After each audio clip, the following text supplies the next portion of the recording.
Good evening and welcome once again to WarrenThornton.com.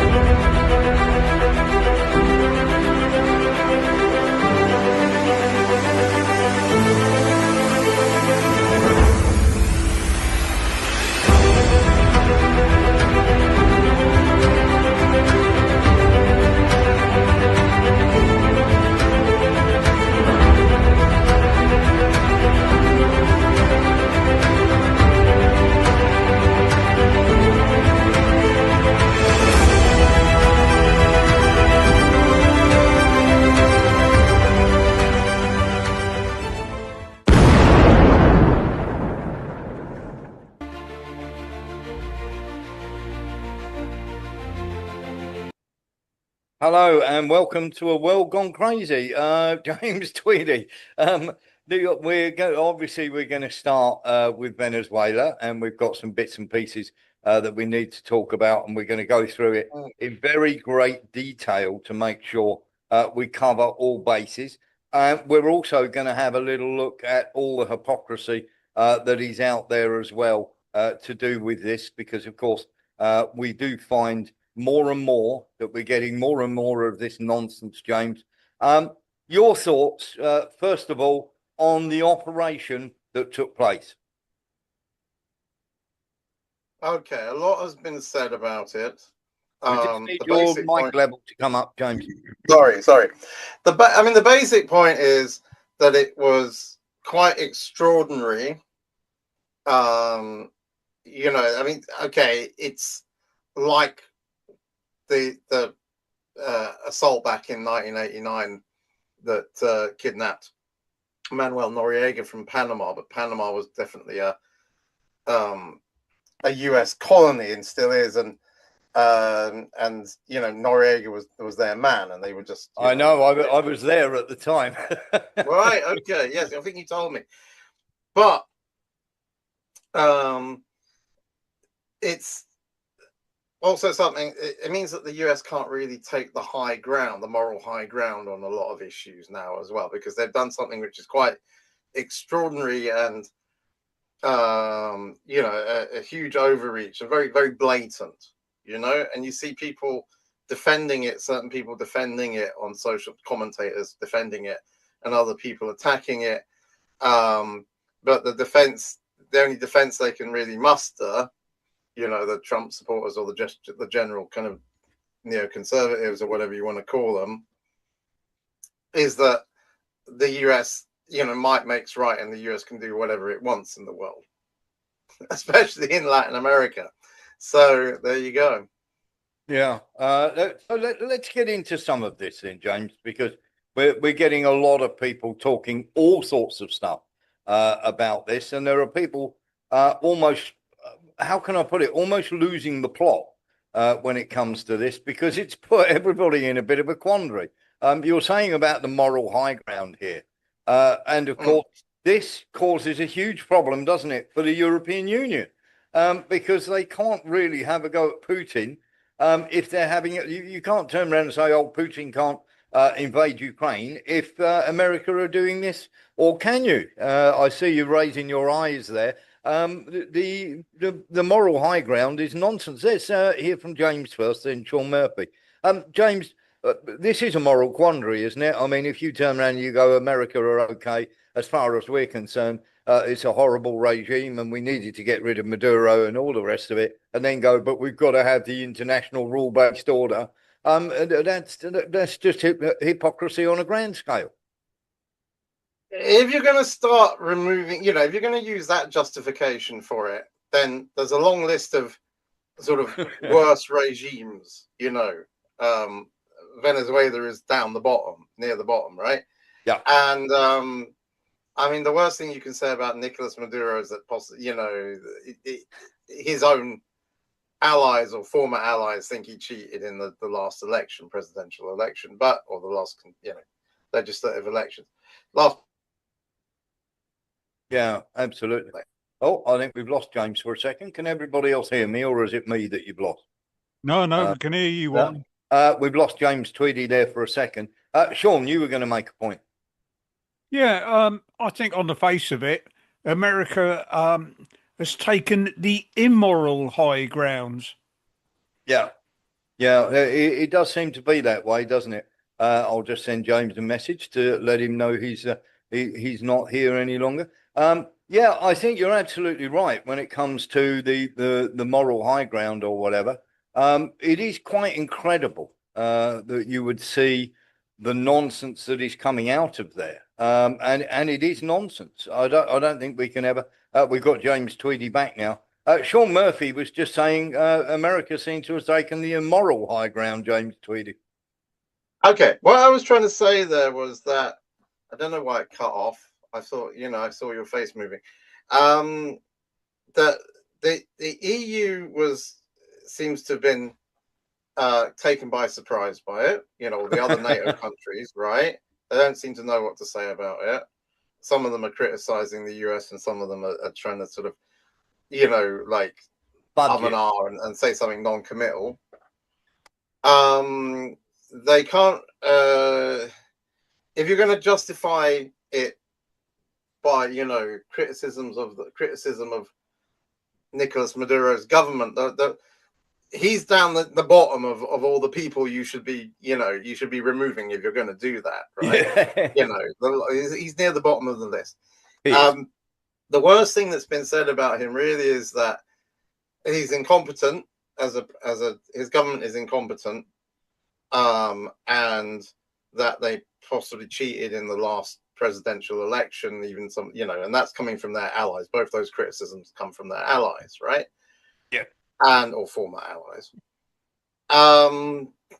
And what else was I going to say? I'll leave it there. It'll come back to me. Let's get into this then, because obviously we've got some people who are full of it. Labour MPs. Let's have a little look at Prime Minister's question time here. Over the weekend, the US conducted airstrikes on a series of Venezuelan targets and confirmed that it had abducted or kidnapped Nicolas Maduro and his wife, Celia Flores. I can confirm to the House that the UK was not involved in these operations. UK policy on Venezuela has long been to press for a peaceful transition from authoritarian rule to a democracy which reflects the will of the Venezuelan people and maintains security in the region and is in line with international law. That remains our position and our determined view about what must happen in Venezuela now. It is, of course, for the US to set out the legal basis for their actions, and the UN Security Council is discussing Venezuela this afternoon. These issues will continue to be matters for international discussion. The House will have seen recent comments from the United States and from Denmark regarding Greenland. Let me be very clear on the UK position. Greenland is part of the Kingdom of Denmark. Our close European partners, our long-standing NATO allies, and all our countries work closely together on security issues and will always do so. The future of Greenland is a matter for the Greenlanders and Danes and no one else. Work is a pain in the apps. My files are in this app. My chat's in this app. If a large and powerful country abducts the leader of another, however abhorrent that leader is, and then tries to intimidate the smaller country in order, it says,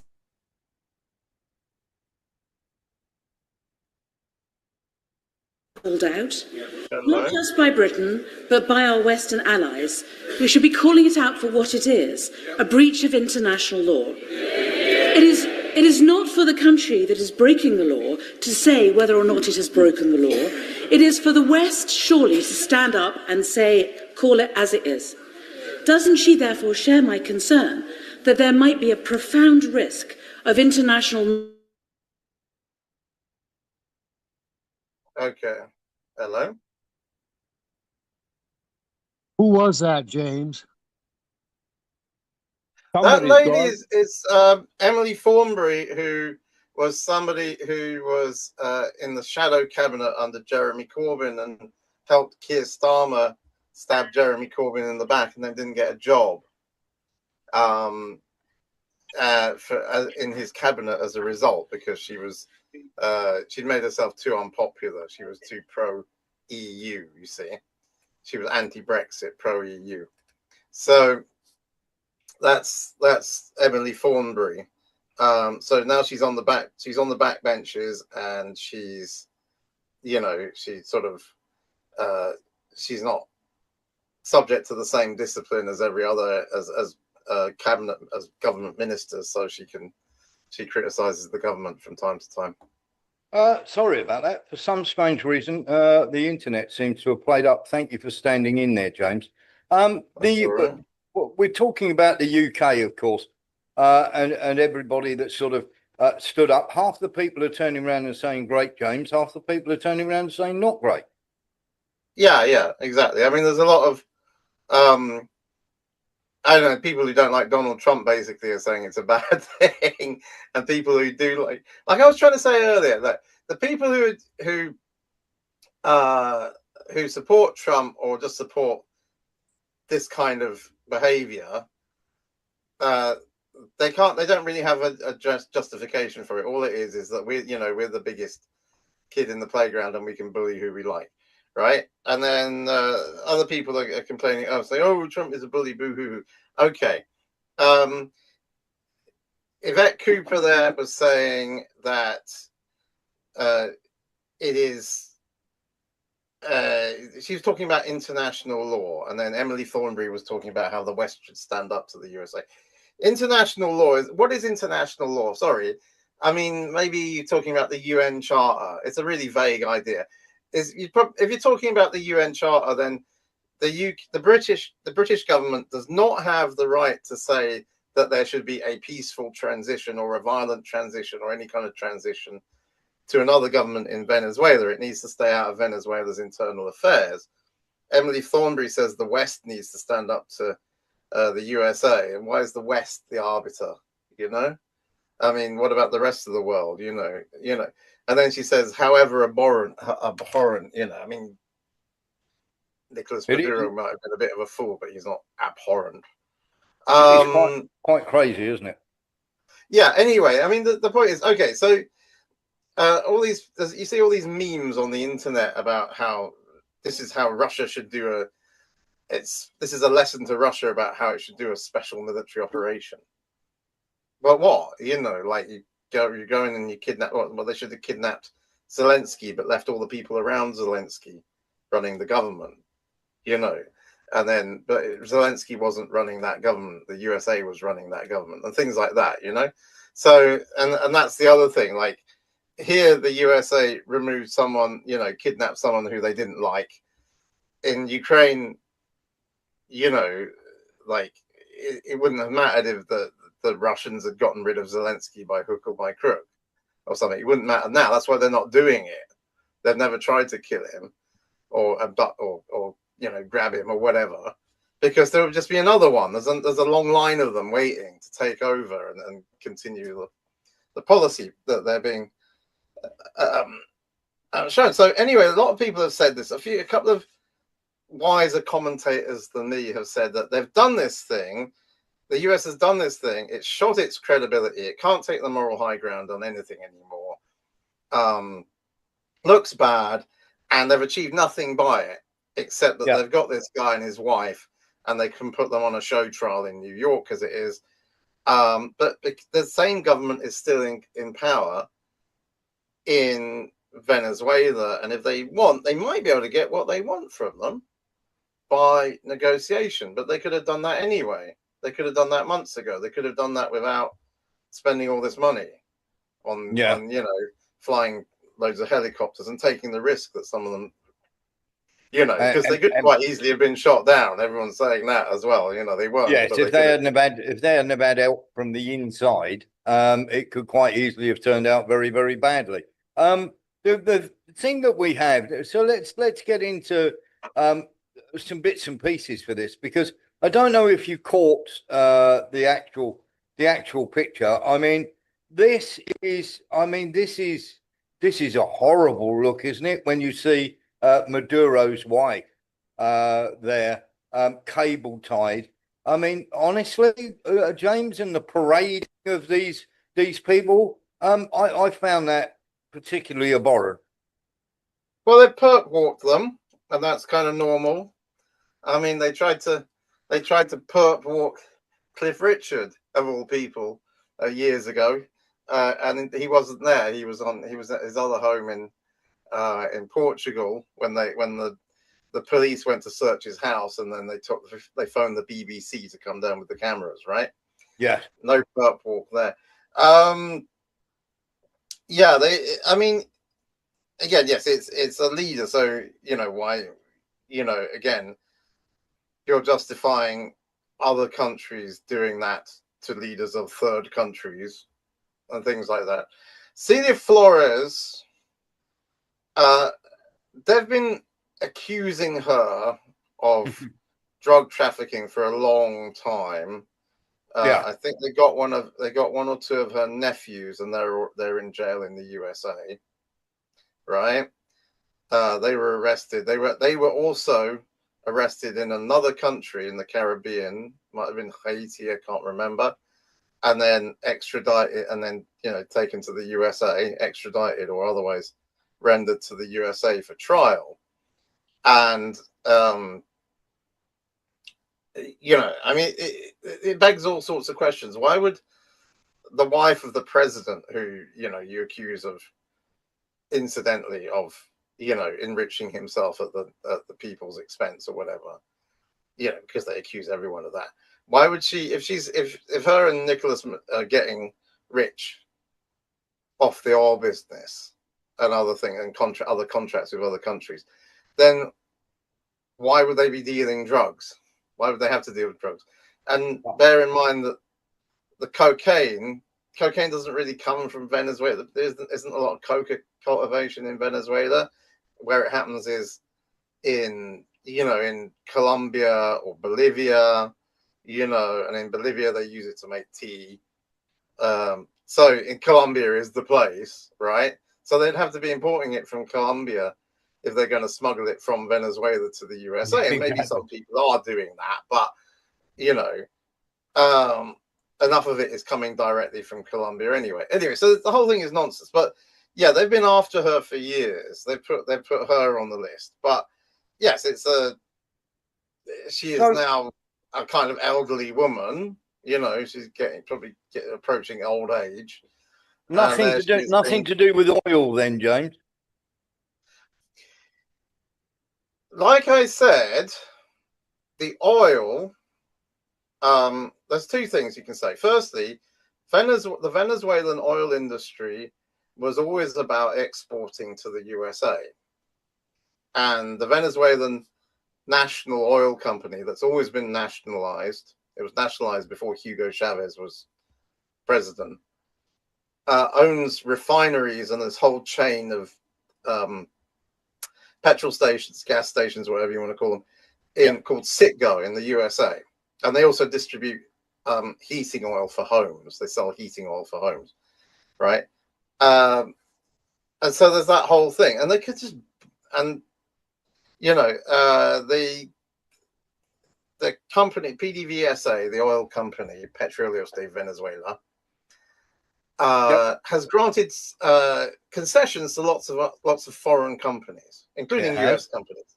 There aren't so many US companies now as there were back in 2000. That's for sure. Some of them left because they didn't like the changes in terms and having to pay more tax. But again, doing this is not changing that fact.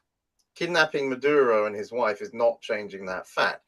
What will change that fact is negotiation with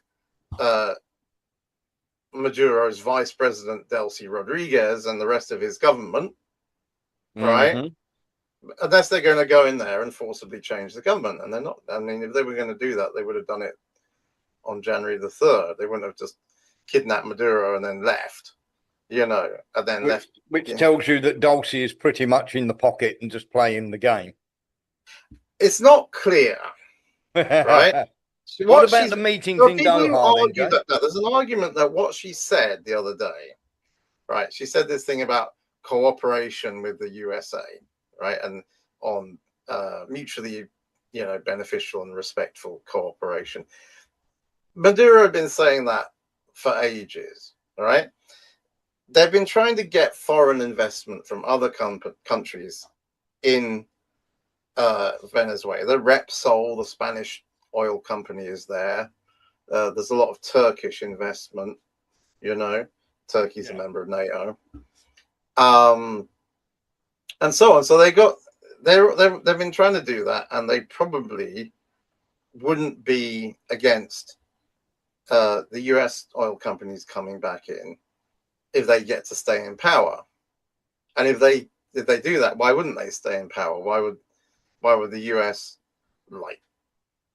try and why would they bother with a regime change operation if they can just they can make a deal with the guys in charge? It's just, the question is, why did they bother to do that with Maduro though?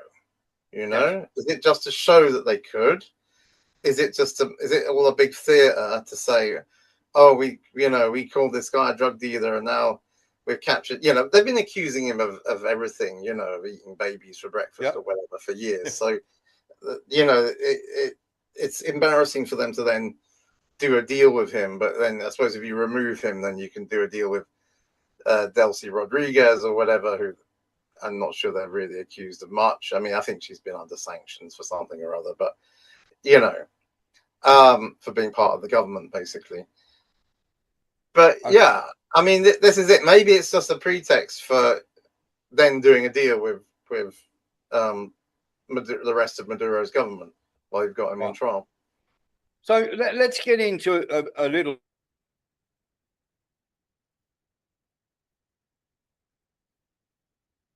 Have I gotten lost, or have you?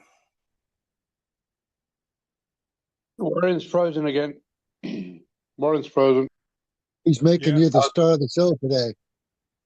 I wondered if that was me. No, Nope. no. It's all right. Oh, here we go. Yeah, he's back.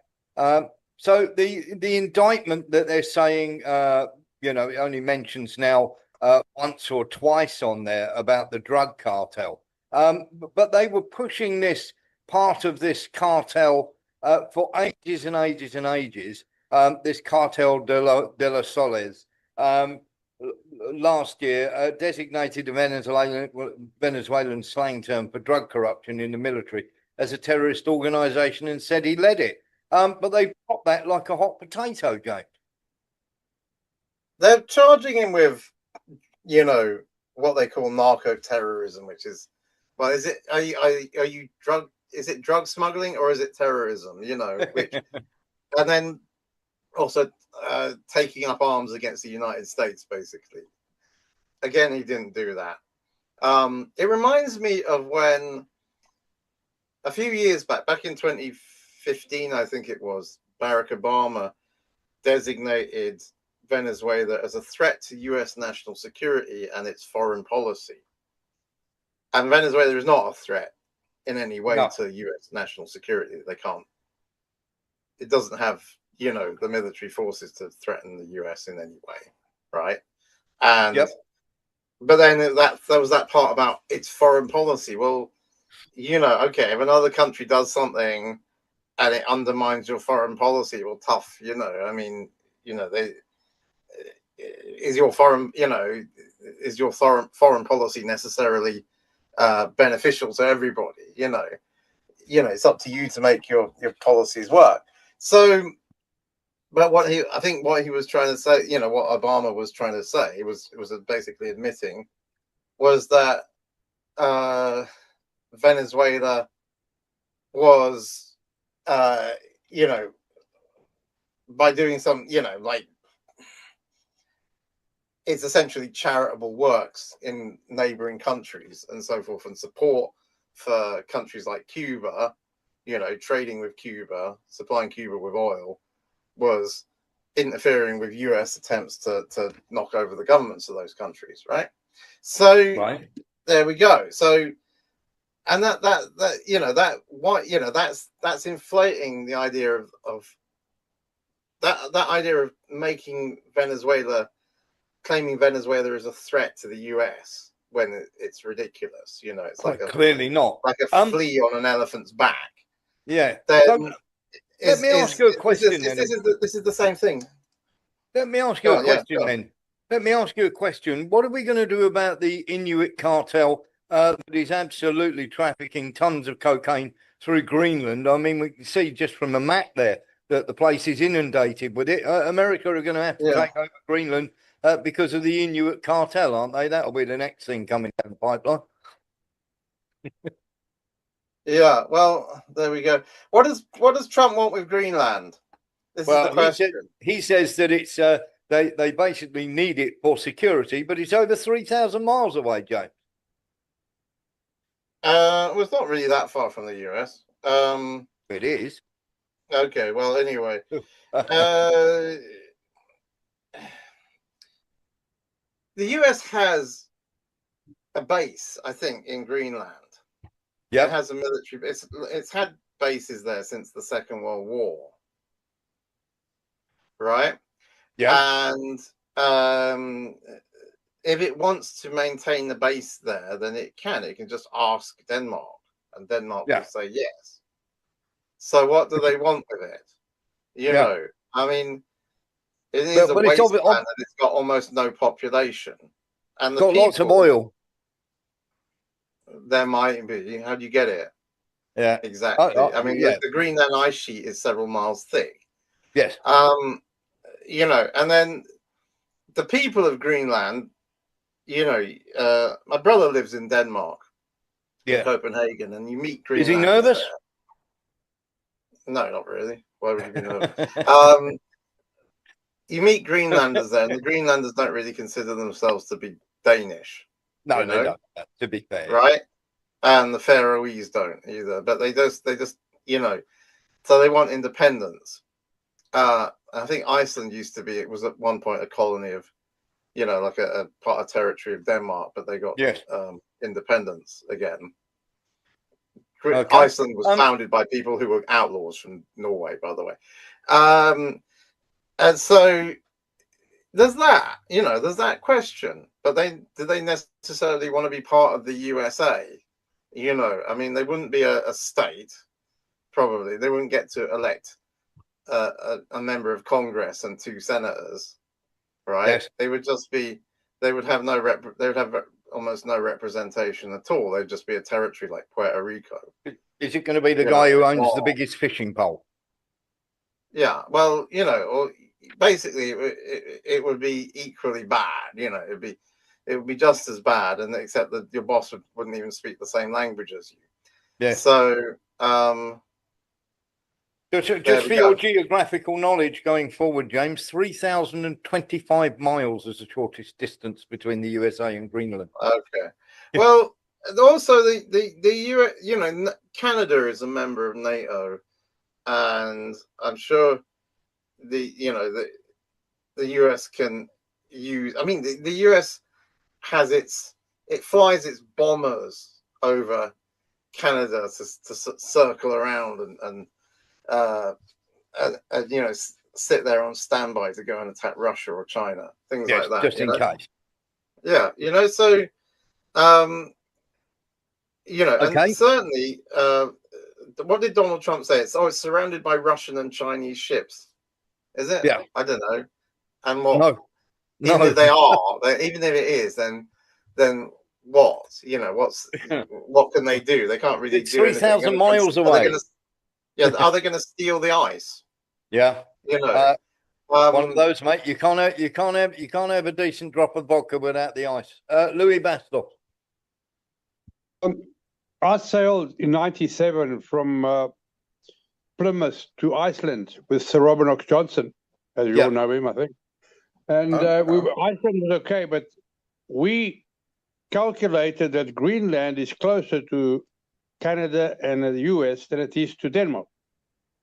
Yep, it is. It's a weird thing, isn't it? Of course. James is getting quickly checking all his distances now. No, sorry, I'm the thing that hassling me. Thing that we have though, Greenland is just a red herring, isn't it? This is to deflect away from the fact that they really haven't got anything on Maduro. I mean, this is just complete false red herring.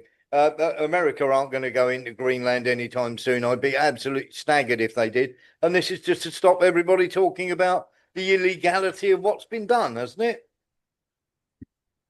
Yeah, I don't know. It is a weird thing. It is very strange to be talking about Greenland. So let's talk about some of the illegitimacy then, or some of the things that they're going to put forward. We did this at lunchtime, but I want to go through this with James. So let's start with the illegitimacy of Nicolas Maduro's election. The irrelevance under international law is the first thing. Whether Maduro's election meets US approval standards is entirely irrelevant under international law. The internal electoral affairs of a sovereign nation are not the business of another sovereign nation. This principle is foundational to international law and the UN Charter. There is no legal mechanism that allows one state to overthrow another one based on disputed elections. The idea that the United States has moral standing to object to electoral legitimacy is laughable when viewed historically. The US has ignored, enabled or directly supported election fraud, coups and outright dictatorships across the globe. Unless it suddenly became geopolitically useful to object, democracy is invoked, never consistently, James. Would you agree with that? There are all sorts of... You can criticize the democratic system in a lot of countries. You can criticize it in the US. I mean, the US is a republic and Britain is a constitutional monarchy, but it's. I mean, the system here is a lot simpler and more streamlined, and generally, is basically more democratic than that. Ironically, okay. Right? And you can, and which country is not a democracy? I mean, Saudi Arabia has a parliament, doesn't it? Mm-hmm. Everyone goes, "Oh, Saudi Arabia is a monarchy." Well, has a parliament, Britain has had a parliament for 800 years, nobody says, people would say, oh, well, under Henry VIII, it wasn't a democracy, or it wasn't a democracy back in the, under the. Yeah, he still had to go to Parliament. Henry VIII, he still had to go to Parliament to get things done. Well, if he wanted money for a war or whatever. Yeah. So here are these things. So you struggle to find a country which is not a democracy, but everyone says, "Oh, that country's a dictatorship." Russia's a dictatorship. They just had an election last year. Venezuela's a dictatorship. They have elections every year they have some sort of election there to show how democratic they are. So let's speak about that then, James, because that is part of the thing I wanted to talk to you with. Because you were saying about there are people that Venezuela is very low down on the list. So authoritarianism or dictatorship, the US actively supports and arms regimes that are far more authoritarian, some with no elections at all. Authoritarianism becomes a problem only when a government is economically or geopolitically non-compliant with the United States. Emergency powers, arrests and restrictions in Venezuela occurred in the context of open coup attempts, economic warfare, foreign recognition of a parallel government. They remove that context and anything can be framed as tyranny, can't it? Well, like I say, lots of countries which have elections are then dismissed as dictatorships because we don't like who they elected. Yes. Like in Russia, I mean, there's no question that Vladimir Putin is that popular that he gets 80% of the vote in a presidential election, right? Yeah. And because the polls show that, all the polls show that, right? All the opinion polls show even the Western ones. You talk to people on the street, right? Yeah. No, you can't really challenge that. Yeah, he's not a tyrant, he's not a dictator, and he's just, and the idea that, by the way, not having term limits on a presidency like the US only introduced in 1947 because they didn't want someone like Franklin Roosevelt, who got elected 4 times president. He was president 4 times. He did, yeah, right. They didn't want that. They didn't want someone else like that who might actually change something slightly, right? So if we don't follow their suit doing that, which they did in my parents' lifetime, then you're not democratic. You have to put term limits. You have to limit the president to 1 or 2 terms of office so that the people don't, which is anti-democratic. The people might want to keep re-electing them. You know, that's who the people want. Generally, the one who's in is the one that the people want, right? And then you say that you can't have him again. Right? That's so all this kind of crazy. nonsense, all this, it's rubbish. Like, again, this is like, trying to measure the world by the standard of the US political system, which was designed, the Constitution was drafted by Alexander Hamilton, who didn't believe in democracy. He thought it was a really bad idea. So he designed a system where voting would never change anything, because the president would be able to overrule. There'd be 2 houses of Congress for some reason. Nobody knows why, right? They're both elected. Why do you have to have both, right? They overrule each other. They block each other's They can block each other's legislation. They're elected on a different time schedule than the president. So the opposition is running the Congress, while the president, one party is running Congress and another one is running the White House, right? The president can veto acts of Congress. The Congress can block things that the president does. You have an unelected Supreme Court that can overrule both of them, and blah blah blah blah blah. And it's a completely dysfunctional system. Why try and measure that's democracy, the rest though, of the James, world by that dysfunctional system instead of the British system, which is the original system of democracy? Well, the party that's got a majority in Parliament is the government, like that, and everyone else gets tagged stuff along.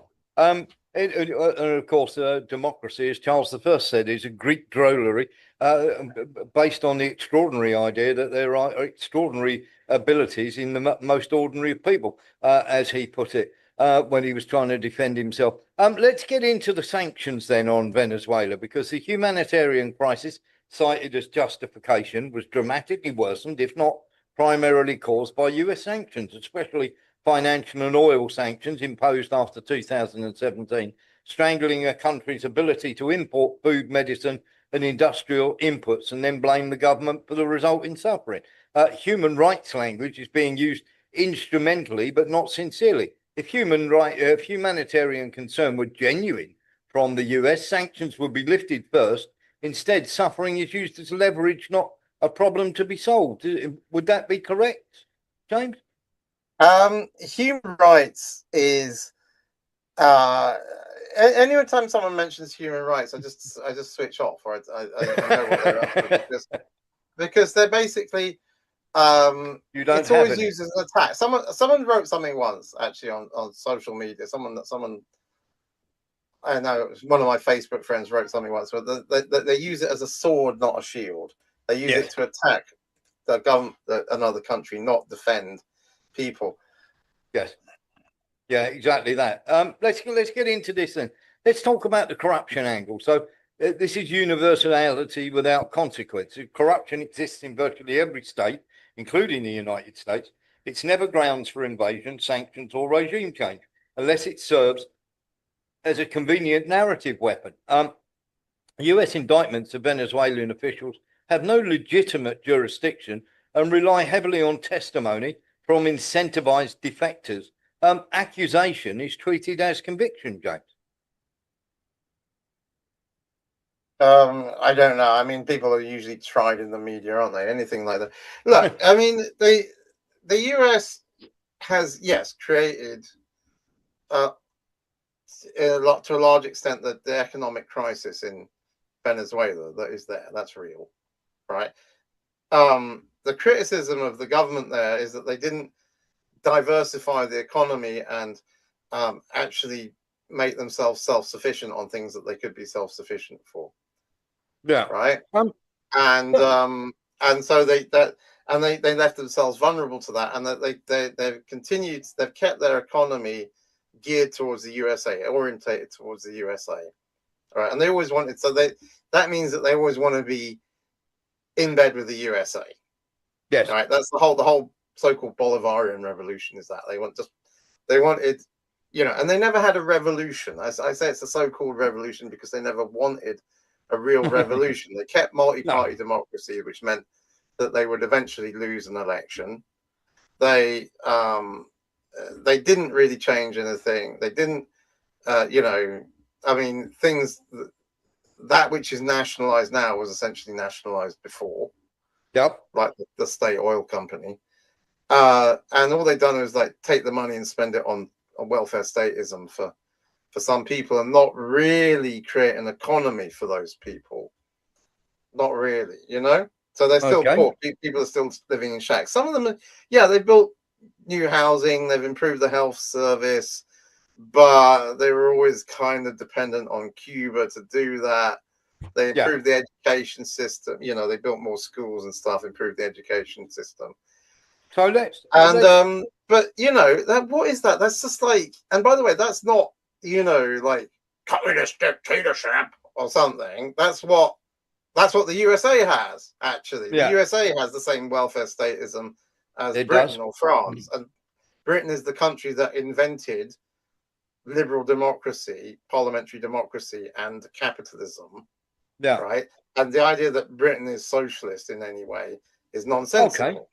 Well, let's ask a question on that then. When we're talking about economic mismanagement, right? So economic decline is blamed on many cases like this on socialism, while systematically excluding the impact of sanctions, capital flight, asset seizures, trade embargoes, and financial isolation. Even if Venezuela's economic model is flawed, and whose isn't, policy failure is not a justification for overthrow. If it were, including the United States itself, half the world would qualify, wouldn't it? No, they did. Yeah, they created problems. Some of the big business people there, including the owners of Polar, which is a brewery, but is also the biggest food distributor in the country, right? Helped create a crisis, they created like artificial shortages. Okay, so this is a thing. So, and those people are opponents of the owner of Polar happens to be the cousin of one of the opposition leaders, Leopoldo Lopez, and his other cousin lives in New York and runs a human rights organization. So the owner of Polar created these shortages, and then Leopoldo Lopez exploited that to get people to riot against the government, and people were killed in the riots, and then he was jailed for incitement. And then when he was jailed for incitement, his other cousin in New York said, "Oh, it's a human rights abuse," So all that goes on. So we're gonna Venezuela, they say everything is socialist. The Venezuelan government say they're socialists. Their party is the United Socialist Party. Everything they do is socialist. It's about as socialist as Donald Trump, right? It's not a country like Cuba. Cuba is the only like worker state in the Western Hemisphere. It's like Britain or France with a welfare state. That's all it is. It's the same welfare state that we have here. It's exactly the same thing, just wrapped up in different language. Let's get on to this, and I'm going to leave the drug thing till last. But regional stability, migration spikes and regional strain, closely track sanctions escalation, not internal Venezuelan policy alone. The instability is then blamed on the target. Far worse instability in US-aligned states is framed as complex challenges, not justification for overthrow. So regional stability goes out the window, doesn't it, James? The US doesn't want stability in the region. It wants the whole point of, let's say, the criticism of classic colonialism is that the colonies were underdeveloped. They didn't have their own industries. There was just mining. And the only thing that the colonial power would do, like Britain or France, was they would build a port and they would build a road and roads and railways from the port to the mines, and that was it. And they wouldn't build any roads or railways connecting to the neighboring colonies, you know, the neighboring countries as they became of Africa or wherever, right? And they wouldn't they would only extract raw materials, and they wouldn't really produce anything in that country. If they did, it would be limited, you know, and they would take the raw materials back to the you know, Britain or France, and they would produce goods, and then they would sell them. They would export them again from the raw materials, and they'd export them again to the colonies and sell them there, right? And if you have political stability, people are going to elect governments that promise to get foreign investment and build factories and things, and, you know, create jobs for people, right?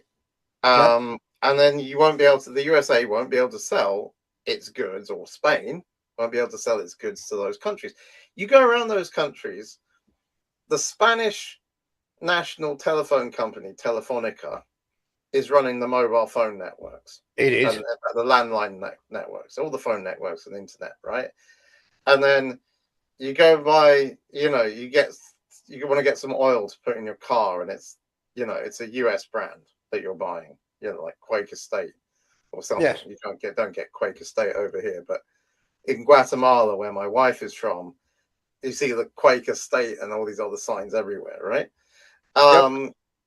So you're buying goods from those, you know, goods and services are coming from the former colonial power, Spain, that was kicked out 200 years ago, before Telefonica existed, because the telephone hadn't been invented yet. Or it's coming from the USA. And what they don't want is, you know, those countries, you know, they don't want Venezuela building up this huge some sort of industry and having car factories there, and, you know, Chinese car factories or whatever, or Peugeot or Fiat car factories there, you know, building cars and all that sort of thing. If people are buying, people down there are driving cars that have been bought secondhand in the USA and exported there. Yeah, that's what they drive, you know. Okay, we've got three more things I want to cover with you. The nonsense of international consensus, which is sort of manufactured alignment. Consensus tends to mean US allies and client state, large portions of the global South reject the coup narrative outright. There is no UN Security Council authorization for intervention. That alone ends the legal argument, doesn't it? Sorry, what was that? So there is no UN Security Council authorization for intervention in Venezuela. That alone ends the legal argument, doesn't it, for them going in there in the first place? Yeah. I mean, the UN Charter says that the country should not be interfering with each other's internal affairs. So they shouldn't be doing that anyway. And then technically, you know, in theory, you can't go to war. You're not allowed to go to war, and it is a war crime if you don't get a resolution from the UN Security Council authorizing that. Which is why the USA has not declared war on any country since the Second World War, right? Because it does not. Well, I mean, maybe in the Korean War, you know, it was the United Nations forces or something that was operating. But after that, basically, I can't think of a war that has really been authorized by the UN, apart from, let's say, that the no-fly zone authorization over Libya, right, in 2011. So there may be some others, okay, but really, like the Iraq War, they didn't have a resolution for the Iraq War or for Afghanistan, invading Afghanistan or invading Iraq. You see, so all of these things are like that. But yeah, I mean, so in that case, then, James, let's get on to the two things that are most quoted. The rules-based international order. Now, sanctions without UN approval, asset seizures, recognition of parallel governments, economic warfare, all violate international law, yet get justified retroactively. The rules always seem to, the international based order of rules always seem to point downwards, never up. Okay, rules-based international order is a jargon. And if you want to talk, I mean, what does that mean if it doesn't mean, if you're talking about the UN Security Council or the UN Charter, which involves the UN Security Council, then that's what you should be talking about. You should say, well, this is against the UN, we want to uphold the UN Charter. But when you say the rules-based international order, that's not a thing. No, it doesn't exist. No, it's just a concept, which is very, very vaguely defined and is essentially defined by the USA. Let's pick on the little guy, basically. Right? So it's whatever they want it to be. Yeah. Okay. Right? So let's then like international community doesn't mean, what is the international community if it's not the UN? Why are you not talking about, why don't you just say the UN? Exactly. Because members of the UN are being singled out for attack by the international community, which is the NATO countries and Australia. Okay. And Japan, right? Well, let's get into this then, because this is the main bugbear. Drug trafficking and narco state, right? So this is pure assertion, zero adjudication. These claims originate almost entirely from US law enforcement and intelligence agencies with a long track record of fabrication in overthrowing government. Now, the US claims the right to prosecute foreign leaders for alleged crimes committed outside US territory while refusing international jurisdiction over its own leaders. Yeah, okay. So the US does this with a lot of things. It unilaterally extends its jurisdiction to the world and threatens legal action against countries for things which happen outside of its borders.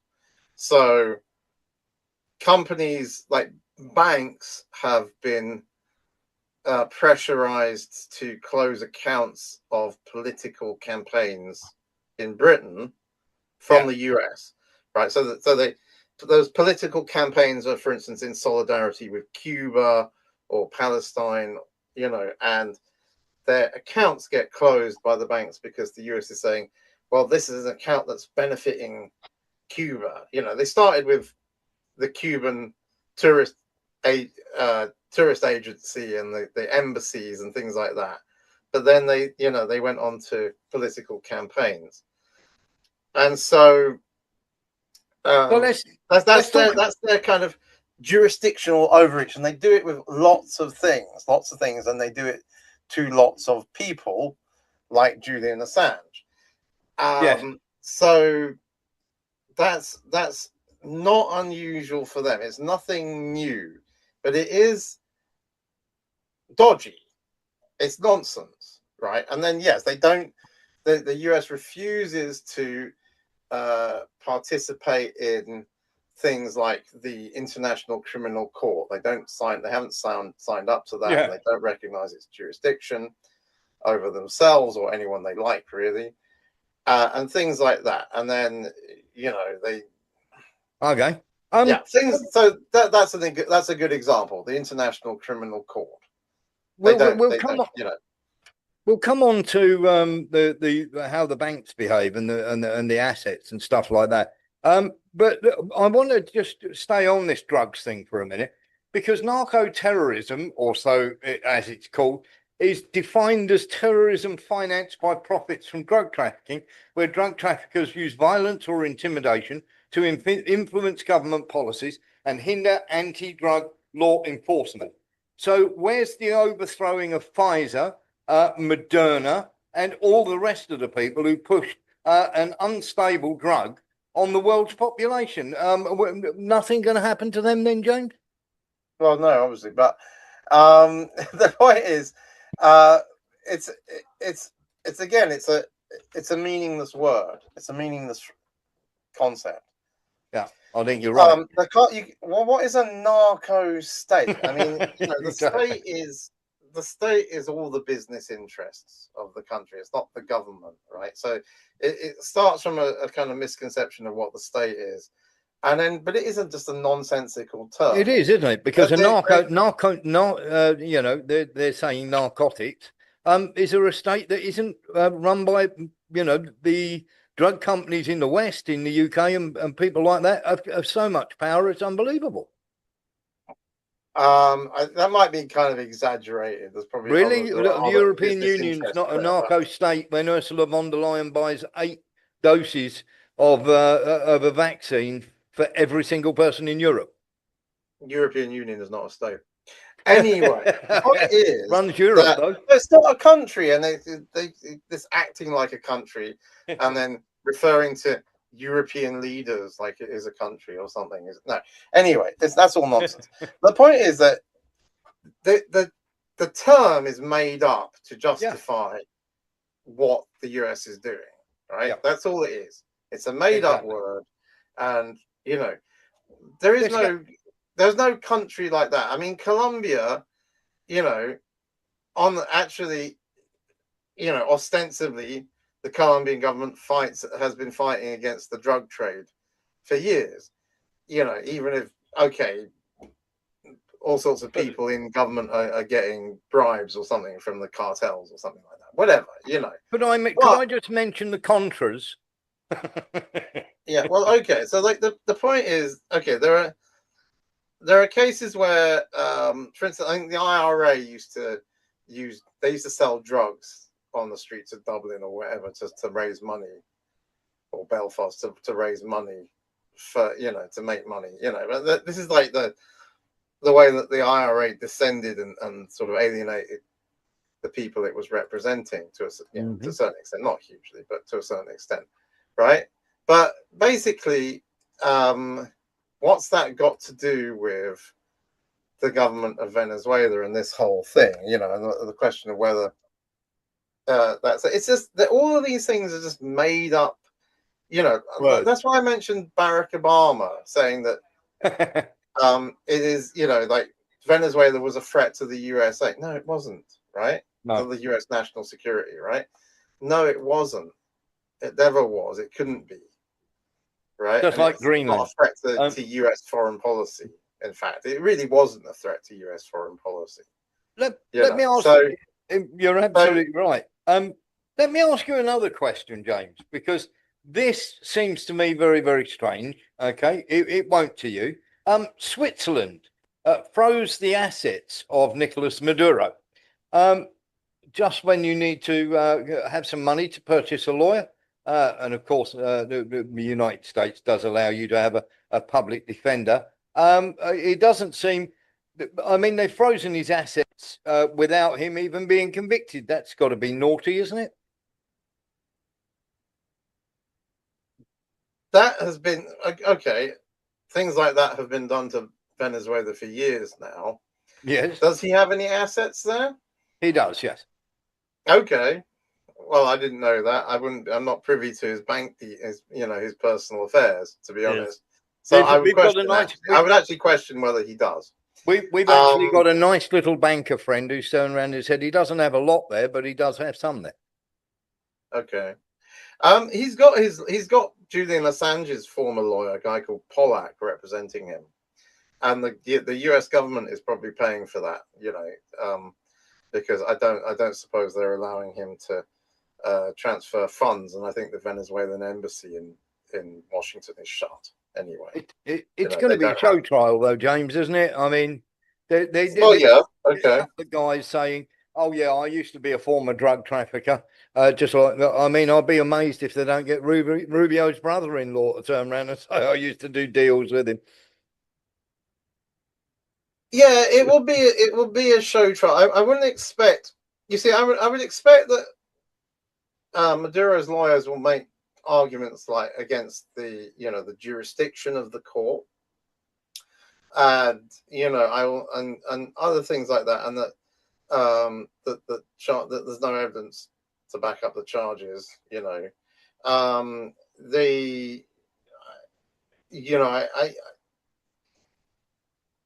I'm not going to jump to conclusions, but I do kind of have doubts about how much material evidence they can actually present. You know what I mean? So his lawyer might move to dismiss the case based on lack of evidence. Yes. You know, what documents are they going to produce to show something? You know, or what witnesses? You know, you see, you know, if you think about it for a minute, it's very unlikely to be anything, right? You know, they're very unlikely to have anything concrete. But anyway, but the judge will not. That's my prediction. All right, I'm going to stick my neck out on this one. The judge will not allow it to be dismissed, and possibly it will go on for years. Yeah, well, it's obviously March is when they do it, and they're talking about 2027. I mean, they'll keep this trial going, won't they, till Venezuela have, or they'll keep this trial bubbling up until Venezuela have another election and he can't get in. Yeah, okay. Well, he won't be standing in the next election, okay. But, I mean, who knows who's going to win the next election? True. To be honest, Donald Trump has done a favor to the government, because by doing this, he's outraged people who don't really support Maduro. You know, so... Well, let me ask you this then, because we've had this. This tells you everything you need to know, doesn't it? We'll come to Sean Murphy in a second. The BBC put out this guideline to everybody following events, when describing the recent events in Venezuela, use the word captured, which of course we heard Yvette Cooper using there. Please attribute this to the US description of the operation. Example, the US said Maduro was captured during the operation.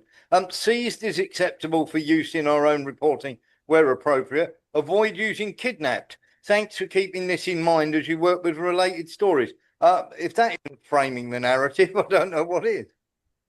Well, editors do things like that, but yeah, I mean, okay, they're trying not to piss off the USA. I mean, you know, they're in a legal battle with Donald Trump. Donald Trump is suing them in Florida for some reason, but you know, no conflict of interest there, then, James. Well, no, but I mean, they're probably trying not to piss him off any further, basically. Yeah, but absolutely. Sean Murphy's waiting to jump in. Sean, I was just going to say, you're saying about the trial of Maduro could go, but before it's settled, could be 2027. The thing is, though, the judge they've appointed to hear the case is 92 years old. 90. Is he going to last till the end of the case? No, I think not. If they do, by then he'll either be sitting on a commode or completely gaga. Lee William. I was going to ask, are they actually legally allowed to take the oil from another country of Venezuela? Yeah, it's called piracy. Yes, exactly. Okay. It's under the legal law of piracy, or as it's commonly known in other circles, finders keepers. Louis Baston. Theft. Just a question, but they do have American companies working in Venezuela, haven't they? Of course they do, yeah. So they can take the oil out of the American company. Yeah, they got tons of them there. I do want to get on. You're absolutely right. I do want to get on to this, James. Let's have a look at the rather embarrassing interview that was had here. Now it's about 5 or 10 minutes long, and hopefully my internet doesn't go down and I can show you the whole thing. But this was squirming on an epic level, James. Does the British government support what the US has done? Well, I don't think anyone in Venezuela seems to be sad about the idea that President Maduro is not in office anymore. The UK, like the United States and many of our European allies, didn't recognise the legitimacy of the last election in Venezuela. Indeed, the UK government sanctioned President Maduro himself not long ago. But given what's happened in the last 24, 48 hours, the important question now is ensuring a peaceful transition so that a new president of Venezuela can be elected democratically with the consent of the people of Venezuela, and anything that we can do as a third country in respect of that, we're happy to do so. But do we support it? Well, the idea that President Maduro is no longer the president of Venezuela, yes, we always thought it was illegitimate. So we support the outcome. Do we support the means?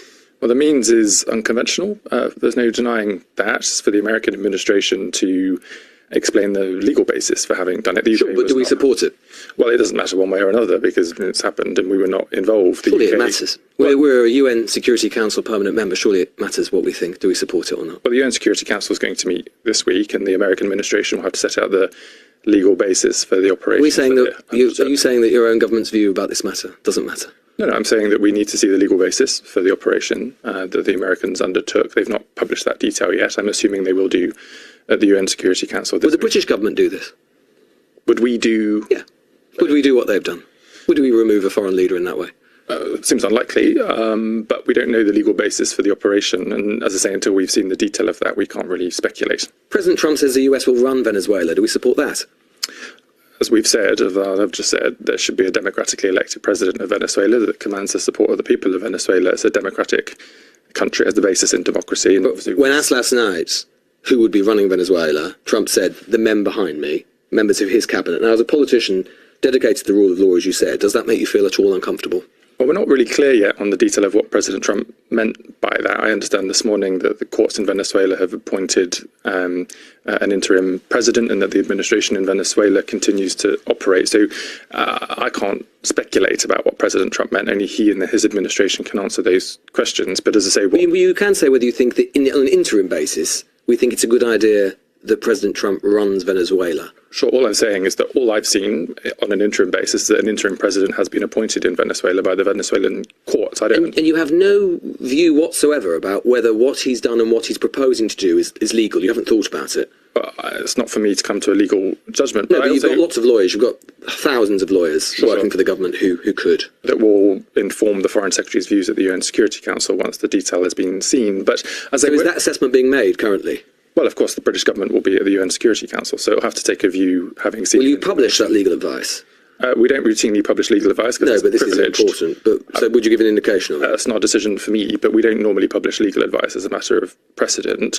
But of course, if the UN Security Council meets this week, we'll consider that detail when it's published. Let's imagine that President Putin had kidnapped President Zelensky and his wife and taken them to Moscow. And President Putin said that he's done that to protect the national security interests of Russia.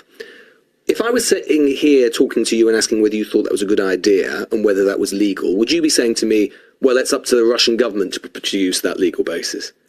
Any operation from any sovereign state that recognises international law, I'm not sure that Russia does in these circumstances, but if they do, they have to set out the legal basis for any decisions that they take. So Russia could do that, and you would just wait for them to produce the legal text? No, I'm not answering a hypothetical question. What Russia's done in Ukraine is clearly illegal, in the same way that settlements in the West Bank by Israeli settlers are clearly illegal, but they're clearly illegal because they've been judged to be illegal by international courts. I don't remember when Russia invaded Ukraine, many British politicians, yourself or others included, coming out and saying, well, let's wait a while for lawyers to produce a legal basis.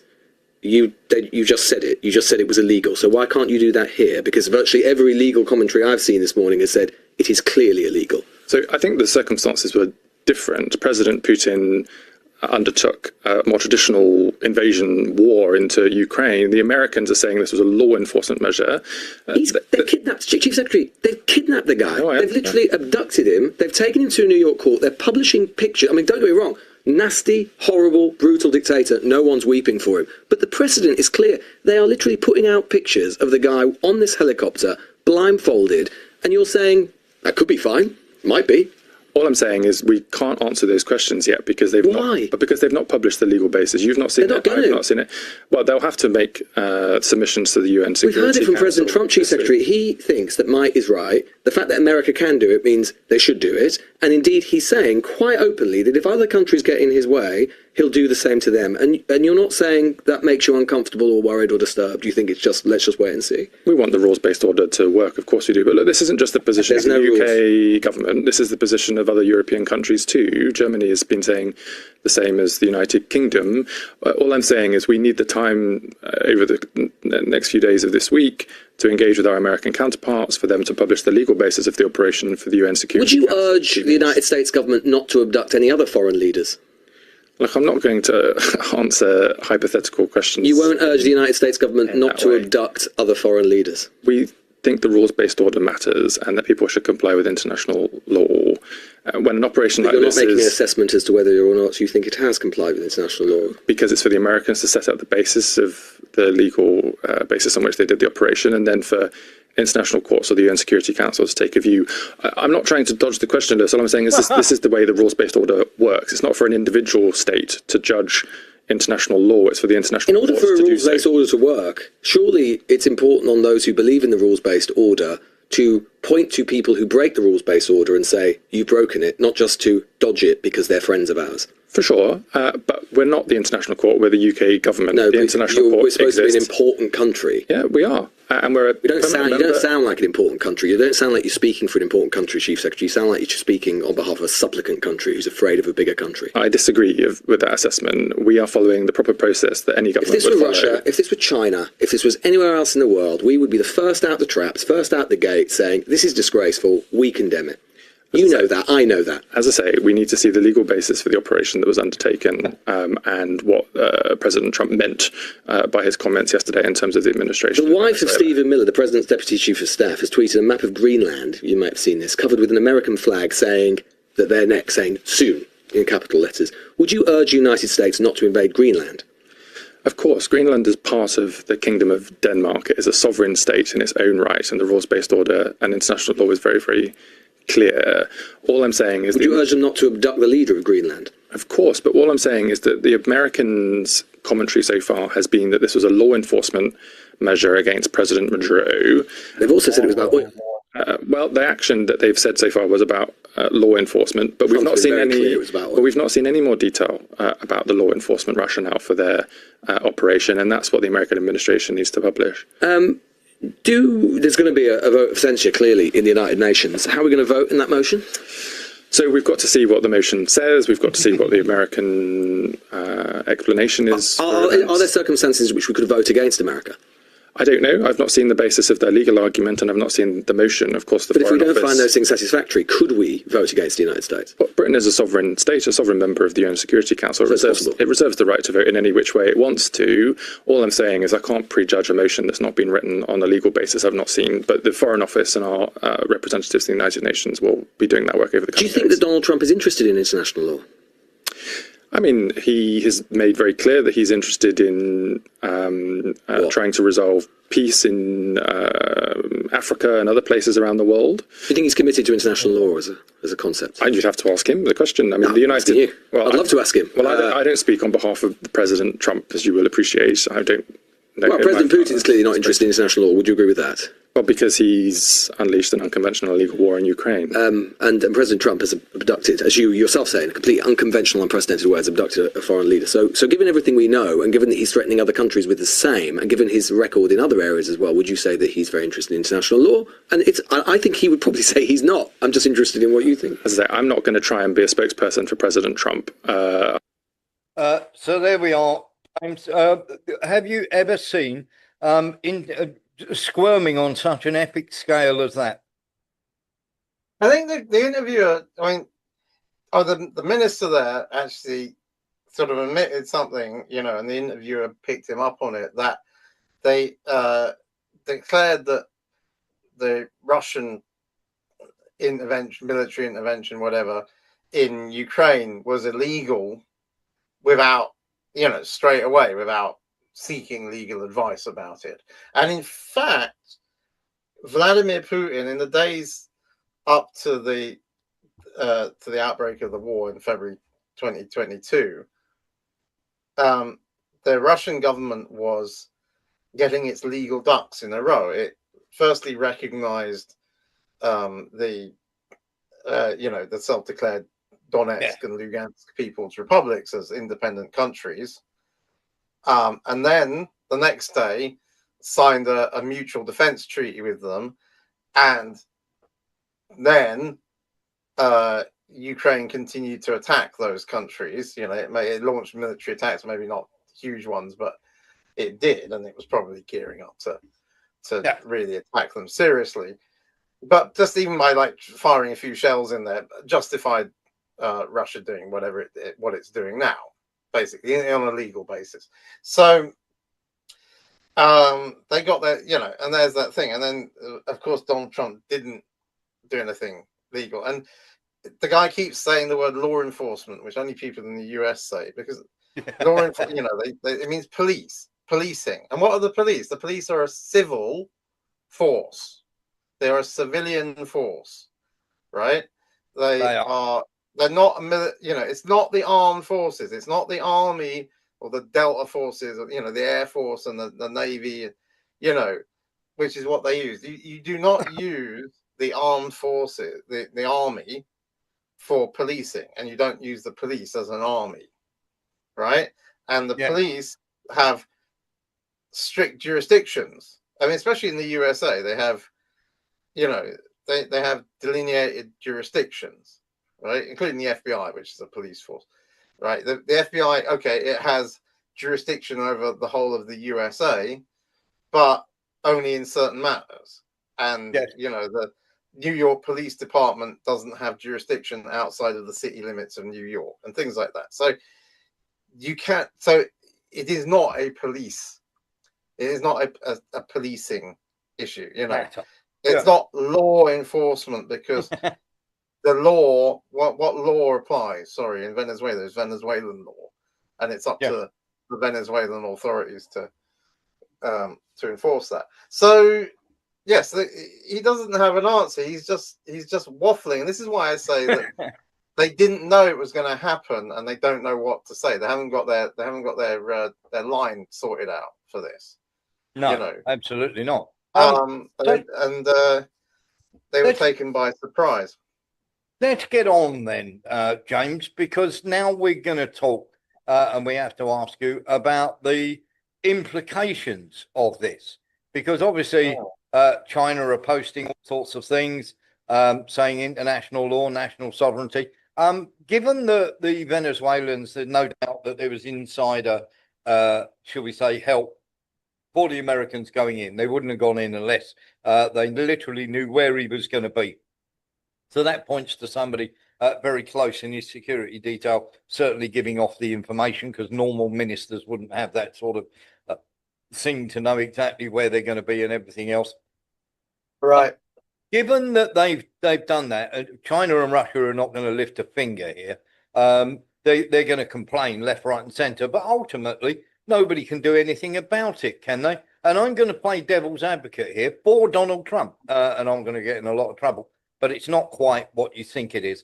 And I'll explain my rationale out here. The Department of State put out, or the State Department, this is our hemisphere. Basically, the carte blanche for the Americans to do whatever they want in their sphere of influence. And therefore, they don't like the government that's in there. They think it's really horrible towards American interests, and they're justified in taking it over. Well, there is a lot of double standards in US politics, and they're asserting a sphere of influence over the whole of the Americas, but they're not acknowledging, say, a Russian or a Chinese sphere of influence. Here's the thing though, James, isn't it? They've got no right then to be interfering in anybody else's sphere of influence. Well, they don't have a right to be messing around in Venezuela or Mexico or Canada. I mean, that's what the UN Charter says. But no, that's what I'm saying, that they have double standards. They are not acknowledging. I mean, if they put that BS out there, sphere of influence, you see. So okay, they are going to keep messing around in in Ukraine. I'm sorry, and in Taiwan, they are. That's it. So, I mean, when we look at that, and of course it makes me, and I totally agree, I don't think they should be doing any of that sort of thing in anybody else's place whatsoever. But that puts, there was a meeting, obviously, in Paris with Zelensky and all the lemons. They can't really, the European Union and everybody else, they're all being just as mealy-mouthed. I mean, they're up. Trump's thrown them under the bus, hasn't he? Because they can't really say a damn thing now. Look, the LBC reporter made the point that you can't really accuse Russia of acting illegally when you're doing the same thing, and worse. doing it more blatantly, you know. So you've lost, you know, you lose the moral high ground. I mean, it was never there. They didn't have it to begin with. You know what I mean? Yeah. You know, Joe Biden wasn't sort of being lovely and nice, and Barack Obama wasn't very nice either. Barack Obama said he was elected to end 2 wars, and he started like more, you know.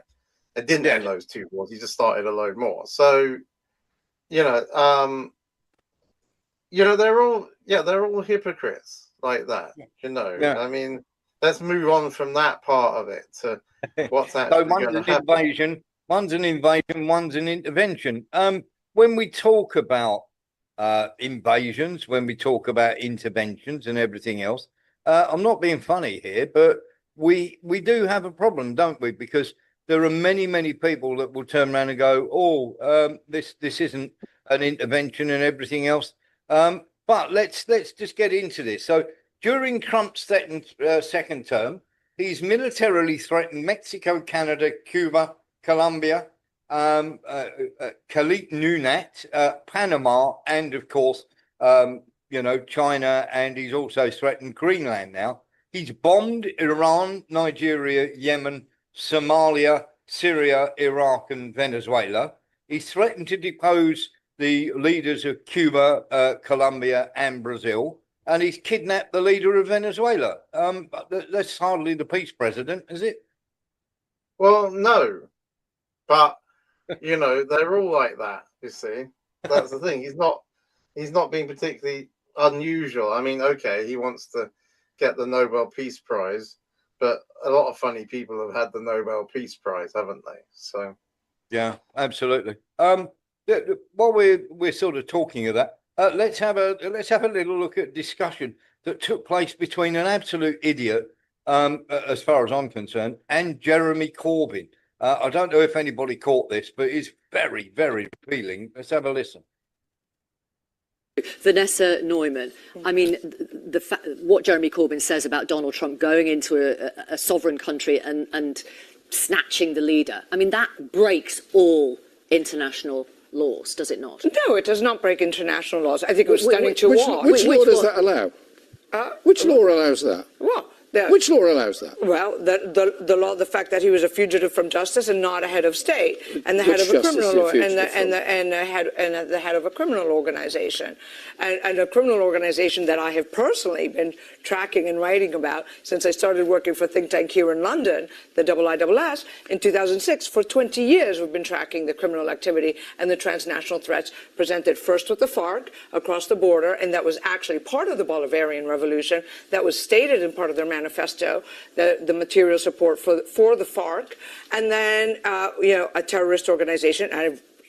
My daughter is from Colombia because I spend so much time in Colombia working on those issues. So I've tracked that, and then also the involvement of the agreement signed with China and with Iran, and giving succor and protection and cover for Iranian IRGC operatives, which I've chronicled, I think makes him a threat to the region. The rest of the region was not thrilled, by the way. Where is he a fugitive from justice? Most of the region suffered the massive exodus. Colombia, in particular, there's almost 3 million Venezuelans. You said he's a fugitive from justice. Yes. Where?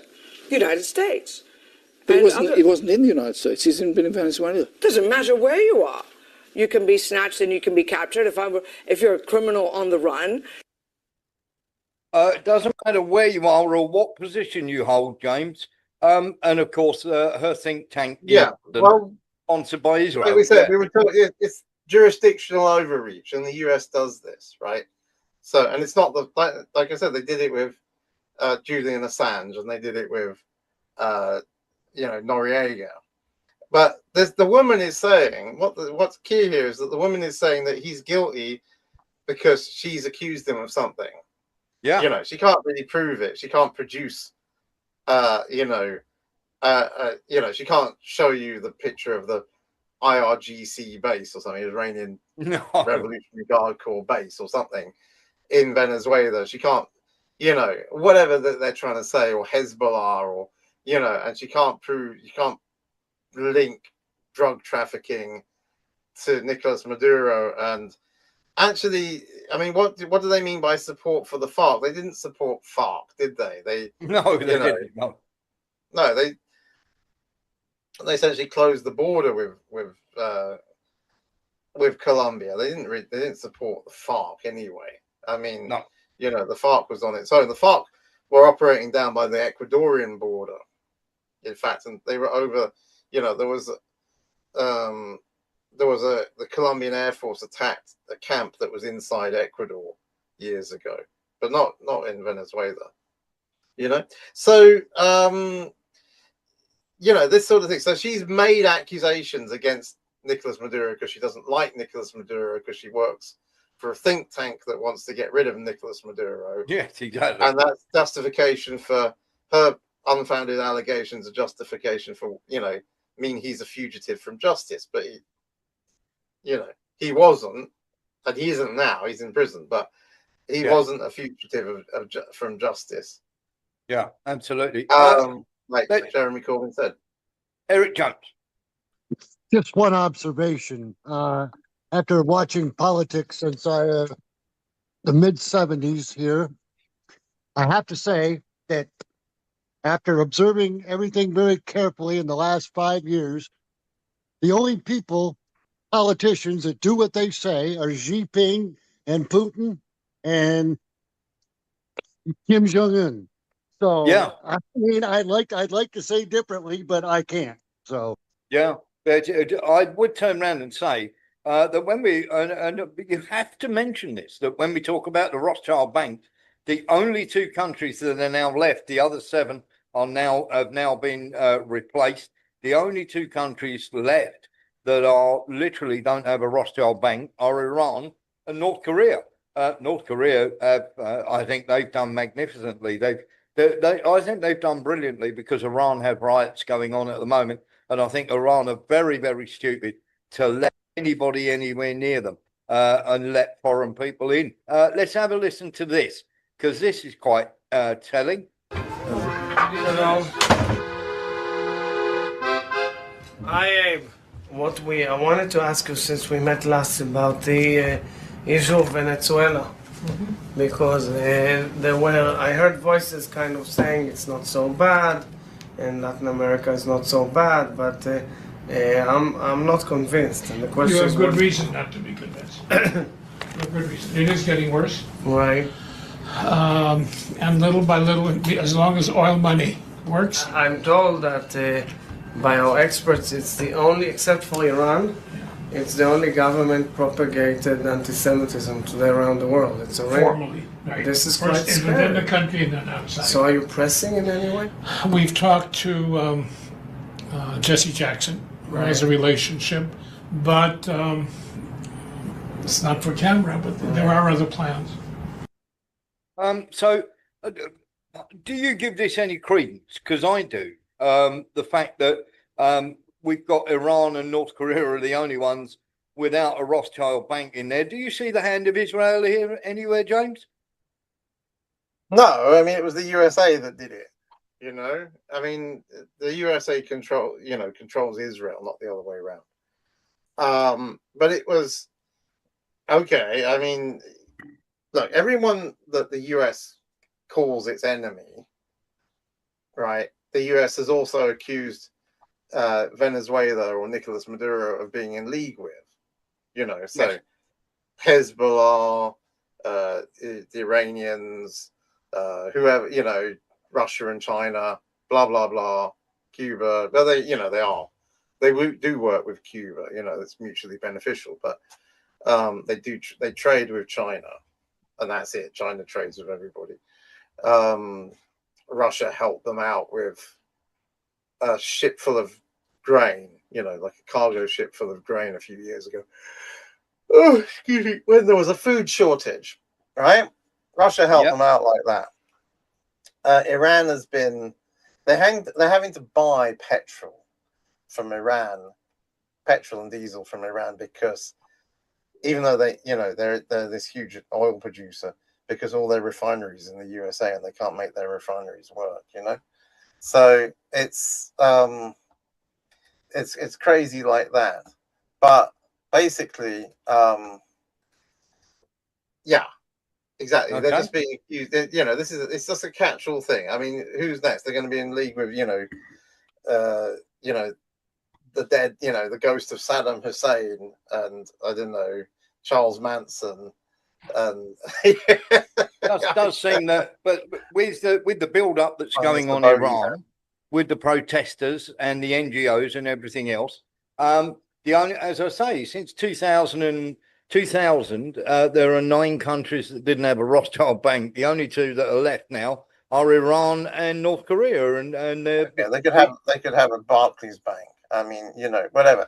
I mean, the point is, here's the thing, James. Here's the thing. We're at the moment, we've got coming through the Zangezur corridor, we've got all sorts of NGOs and people going into Iran and trying to cause all sorts of problems in there. The diplomatic overthrow, or they're trying now to overthrow by doing the usual protests inside Iran, and they're building up the military of, you know, we've had loads and loads of tankers flying over the UK, and they're now flying across Europe. If this doesn't work, they're going to have another go at Iran, aren't they? You see this in the pipeline? They might do, but there are disincentives for that. It's not a good idea. No, it's not. I mean, that never stops anyone. Yeah, I mean, okay, what are they going to do? Are they going to like nuke Iranian cities or something? I mean, you know, if they get into it like they did back in the, you know, earlier, like last year, not earlier this year, last year now, they might have problems, because they had problems then. I mean, it wasn't a total disaster for them, but they ended it before it, you know, it potentially got bad. So what's going to be different now? You know what I mean? They're gone back to the whole thing of getting, you know, the monarchists and the Islam, you know, like the real Islamists, the sort of Al Qaeda types in Iran to riot against the government and kill police officers. They've been doing that every few years for decades now, right? So they've just gone back to that, you know, plan A. They've gone back to plan A. Plan A didn't work, right? No. So, but they're just doing that to make trouble for them. I mean, and then plan B is war. They've tried that one as well. Didn't work. Okay. So what's new? Let me ask you a question then. On your 2026 bingo calendar, which one of these, James Tweedy, is liable to be next? Trump takes Venezuelan's president captive, global blackout, economic crash, mass migration, new global conflict, collapse of a major currency, massive volcanic eruption, asteroid flyby. What are you going for out of this selection, James, for the first thing to happen in 2026? I think, what can I say? They will probably start a new war somewhere or other, but you know, where's it going to be? There's going to be a lot of prodding of China, and then China might decide to, you know, they're not going. I mean, I don't think China's going to take Taiwan unless it absolutely has no other option.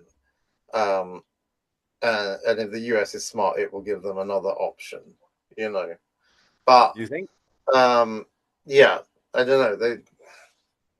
Okay. Does what Trump want to start that one, you know? As we're talking about China, let's hear from some people on there. States need to take over the Venezuelan oil industry. Well, we don't need to. First of all, let me go back up. We don't need Venezuela's oil. We have plenty of oil in the United States. What we're not going to allow is for the oil industry in Venezuela to be controlled by adversaries of the United States. You have to understand, why does China need their oil? Why does Russia need their oil? Why does Iran need their oil? They're not even in this continent. This is the Western Hemisphere. This is where we live. And we're not going to allow the Western Hemisphere to be a base of operation for adversaries, competitors, and rivals of the United States. Have specific oil companies. We also want to see that oil and the proceeds from it. Hold on. We want to see the oil proceeds of that country benefit the people of Venezuela. Why have 8 million people left Venezuela? 8 million, the single largest mass migration probably in modern history, left Venezuela since 2014 because all the wealth of that country was stolen to the benefit of Maduro and his cronies in the regime, but not to the benefit of people of Venezuela. You know how destabilizing 8 million migrants? The number one fear that Brazil has, that Colombia has, that all these countries in the region have about what's happening in Venezuela and our involvement is they're afraid of another mass migration event. That's what they fear. This is deeply destabilizing stuff. Says the man who's perfectly okay with Cubans coming in and then changed his position on that. Let's have a look how the Chinese are not very happy, and of course they've made representation, and of course Japan have now stuck their oar in. 法の支配に基づく自由で開かれた国際秩序への挑戦が勢いを増している。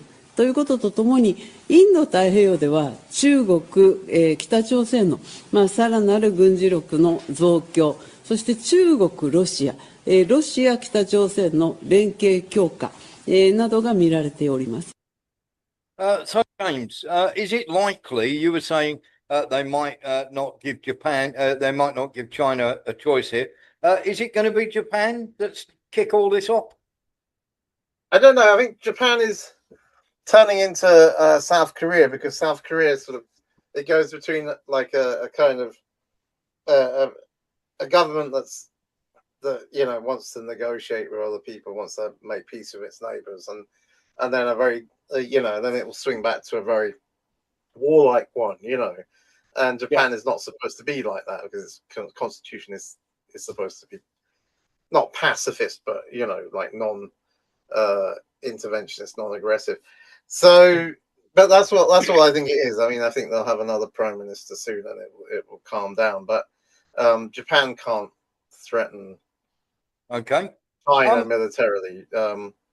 US bases in Japan can, but that's up to the US. Well, I'm going to say something about what Rubio said about we don't need their oil, and Russia doesn't need their oil, and Iran, like I said, Iran is sending petrol. It's refining petrol and sending it to Venezuela because of the situation. The situation's got so bad there. But what Donald Trump is talking about is that US companies are going to go in there and fix the infrastructure. In other words, they're going to invest money in things that aren't going to pay out for like 20, 30, 50 years. Absolutely. Right? And they're going to get, when oil is at a very low price, there's very little profit to be made from it as well. And Venezuelan crude oil is very heavy. And this is one of the things that, they export it to these refineries in the US that they own, right? Or nominally they own. I mean, it's been sequestered by the US government, but those are special refineries for heavy oil. Yes. Extremely heavy oil and heavy crude oil. So, this is all. It's not terribly profitable. You don't see how. How do you get from kidnapping Nicolas Maduro to making a big profit, making a load of money? The part in between is totally unclear. Nobody has an idea how they're going to do that. No. So let's talk about this for a second, then, James, because I had a feeling you might bring this up. Now, the United States flooded the market after taking control of oil from Iraq and Libya, apparently. Now, so Iraq, in 2000, before the war, before sanctions, 2.8 million barrels a day. 2003, during the war, 1.2 million barrels a day. 2015, 3.5 million barrels a day. It took almost 10 years to return to pre-war production levels, and another 12 years to double production despite Iraq's vast reserves. After the war, it was widely believed that Iraq would be able to achieve production levels of 8 million barrels per day by 2020. Fast forward to 2025, and Iraq produces half of that volume despite spending 220 billion. Libya has followed the same path. In 2010, peak before the war, it was 1.7 million barrels a day. Current production is only 1.3 million barrels a day. After 15 years, Libya has not reached its pre-war production level. Now look at Venezuela. First of all, as you say, Venezuela produces super heavy oil that is as thick as tar. It doesn't flow naturally, must be melted to reach the surface. After extraction, it hardens again, requiring dilution for transportation. About 0.3 barrels of diluent must be imported for each exported barrel. Venezuela's infrastructure is in bad shape. It suffers from regular power outages. Export terminals are falling into disrepair. The oil infrastructure is in far worse condition than in war-ravaged Iraq was. In other words, rebuilding Venezuela oil industry is going to take forever. It takes billions of dollars and tens of years of work just to get back to pre-war production levels. This time's not going to be any different, is it, James? You see, if you're importing more oil than you're exporting, right, you want the price to be low. And if you're exporting more oil, you want the price to be high. Yep. And a lot of the things that the US has done over the years have been about that. You know, like the Iran nuclear deal allowed Iran to sell, to export oil, you know, or more oil. And it brought the price down, you know, because for the US was importing oil at the time. And then Donald Trump came to power, and then not necessarily through his policies, but at that time anyway, he claimed responsibility for it, is they started exporting more oil. You know, they got their production up and they started exporting more oil than they were importing. And then he put sanctions on Venezuela and stopped them exporting oil to the US. You see, so although almost all of it, well, almost all their oil went to the US, and he was basically sanctioning their trade with the US. By getting it off the market, he raised the market price, and the market price went up all over the world. So it goes up and down, right? So, yeah. Do they want that oil on the market now? You know, they're not actually lifting the sanctions yet. So how are you going to get the oil? If they want the oil, lift the sanctions, you get the oil, right? That goes onto the market. It dumps the price. If they want the price to be high, then you don't want Venezuelan oil. You want no Venezuelan oil. You want to stop Venezuelan oil. You don't want US companies extracting Venezuelan oil. You see. So you want it. So let's see what they do. You know, maybe they want the price to go back up. Maybe they think it's too low, and that the US oil companies just don't want it.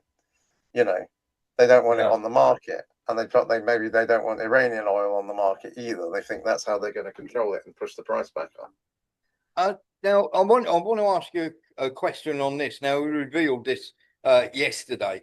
Maria Zakharova has had her say on this now, saying that that Ukraine is a haven for neo-Nazis.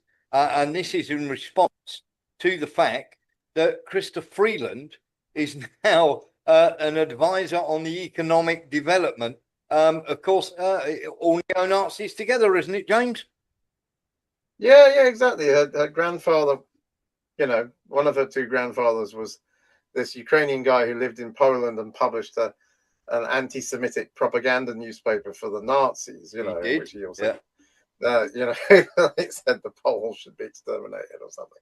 But, you know, he, and then so she's, you know, it's not surprising really. It's really unironic, actually. It's, she's, you know, there was this, on the day that, you know, on February the 24th, 2022, she was out in the middle, in Toronto or wherever, with a small group, a little gaggle of Ukrainians, basically protesting against the Russians, and she was holding up this red and black flag. That's the flag, or the scarf that's in the colours of the flag, the red and black colours of the flag of the Ukrainian Partisan Army, or whatever it was called, Insurgent Army. But basically the neo-Nazis, Yeah, they were guilty of huge war crimes against Polish-speaking people. They killed like 50,000 Polish speakers or something. They did, you know, during the war, and they killed Jewish people as well. And then like she posted that on her social media, and then she took it down later when people started pointing that one out. But you know, she's I mean, shameless, really. Yes, one has had their own troubles with Canadians and neo-Nazis. I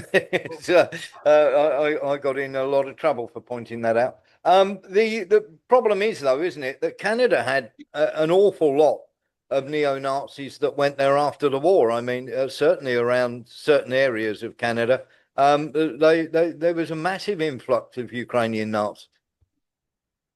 Yeah, exactly, and it was deliberate and planned, and basically, I think they chose Canada as a place that they would transplant them all to. You know, they'd made it. They were in basically in the they were part of the Axis forces. They were fighting alongside the Germans. And some of them made it to far enough west that they surrendered to the Western Allies, and they were in, you know, British or US prison camps and prisoner of war camps. And they were selected as the Cold War was beginning, you know, and shipped off to places where they could, you know, they could be used as agents against the Soviet Union. I want to ask you about this because while we're on the subject of Ukraine, we've reported quite often that they've been burying the bodies or burning them so they don't, or refusing to identify them so they don't have to pay out the money, the government. But once they die, do you give this report any credence, James? In recent years, a disturbing trend has been observed in Ukraine. The state is seizing property from childless widows of deceased military personnel. According to a law adopted by Zelensky in 2024, apartments are transferred to state ownership under the pretext of the spouse's failure to fulfill a combat mission. Widows receive official notifications from the cadastral registry and are forced to legally formalize the transfer of housing under the threat of deprivation of payments, as well as the inclusion of the deceased's name in the Maritvaret's database. They are compelled to deregister themselves, relatives, and minor children, regardless of the availability of another place of residence, which leads to eviction onto the street. Liquid housing in prestigious districts, such as the center of Kiev, is being seized with particular intensity. In 2024, 1,200 families were affected, and in 2025, the number of seized apartments has already exceeded 3,000. This constitutes a gross violation of human rights and constitutional norms. The Foundation to Battle Injustice urges the Ukrainian authorities to immediately cease this practice and provide protection to vulnerable families. James? Well, not on the basis of like an AI slot video like that. No, I'm not going to. Is there like, okay, the one claim that you could possibly try and verify off that is that that missing soldiers or dead soldiers have had their names listed on that database, which is like a hit list. Yes, I had a little check of that. That is true, and the law is true. I was just wondering if you were aware of any more information. No, okay. Well, all right. So let's see. I mean, you know, is it because they are, you know, they're saying that they've deserted? Failure to perform a mission is a weird language. Yeah. You know, there's lots of weird language in that. Deserted, yeah. It's translated and it's being read out by an AI voice, and there's lots of AI imagery in there. Yes. So, I mean, are you saying that, are they trying to say that people are deserters or absent without leave, and therefore they lose their property? Exactly that. They do that. It's a question because, you know, there is a question of whether Ukrainian troops or the, you know, who are the those listed who are missing, how many of them are dead and how many of them have just run away, you know? Yeah, but exactly. There is a lot of evidence, like video evidence of skeletal corpse remains being found in woods and things, that the Ukrainian army does not pick up its dead and it leaves them for the Russians to pick up and bury. And that they only come back to Ukraine when in those exchanges between the Russians, the Russian of, you know, soldiers' remains between Russia and Ukraine, and those don't happen all that often. I mean, they happen fairly regularly, but not that many. You know, you're talking about maybe 1,000 a month or something, or every couple of months. So we have, you know, one exchange per month, and the Russians are giving them 1,000 corpses, and they're getting like 30 or 40 back in exchange. But I always assumed that was essentially forcing the Russians to do unpleasant work and avoiding paying, you know, pensions to widows. Yeah, absolutely. They would have to pay otherwise. Let's get into this then, because this has now come about. You will remember, obviously, as everybody does, the execution of Charlie Kirk, allegedly, or certainly, as far as I'm concerned, by a trans, shall we say, activist. It now turns out that the shooting of J.D. Vance's windows, we knew that the guy was actually captured. Turns out to be a tranny who now calls himself, who actually is now called Julia Defoe, put herself down as trans. The violent trend of trans having a go at people and doing naughty things. Still nothing to see here, James. Well, it's more extreme over there because there's some other cases. I mean, did that person like decide they were transsexual after they were arrested, or was it sometime before? No, it's been on their social media quite a lot. But I just thought, okay. So in point Britain, out there's an organisation now. Yeah, in Britain now, there's an organisation called Bash Back, a trans, so-called trans rights organisation. But what they do is they go around